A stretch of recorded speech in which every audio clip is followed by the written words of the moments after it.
ဟယ်လိုဒီနေ့တော့တိန်လုံးချိုက်ပြီးတော့အများစုလဲချိုက်ကြတဲ့ငရမ်းခင်တာလေးတင်ပေးလိုက်ပါတယ်ငါးခင်မှာအသက်ကသူ့ကိုနေတဲ့အရသာမို့အချိုးစားဖြစ်တဲ့အတွက်ကြောင့်မို့အဲ့ဒါလေးကိုလည်းစိတ်သေးချာချာလေးတင်ပေးလိုက်ပါတယ်เนาะပြီးသွားရင်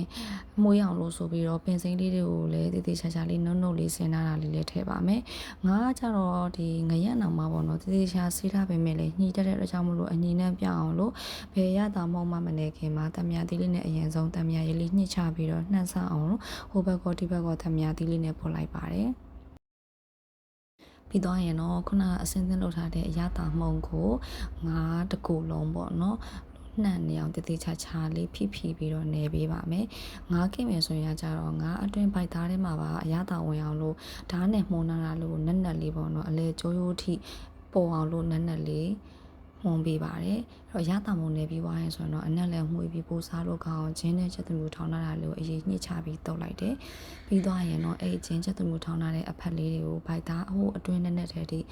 အစာတို့လိုမျိုးထည့်ပေးလိုက်ပါတယ်ပြီးသွားရင်တော့ခုနကနှုတ်နှုတ်ဆင်ထားတဲ့ပင်စိမ်းလေးတွေကိုပါငါးပိုက်သားတွေကိုထပ်ပြီးတော့အစာတို့လိုထည့်ပေးလိုက်ပါတယ်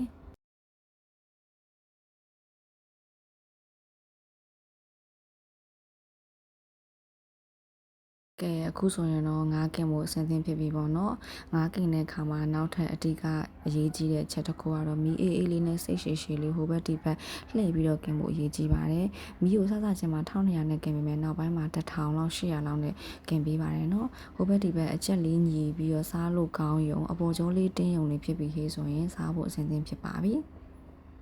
စားကြပါအောင်ရှင်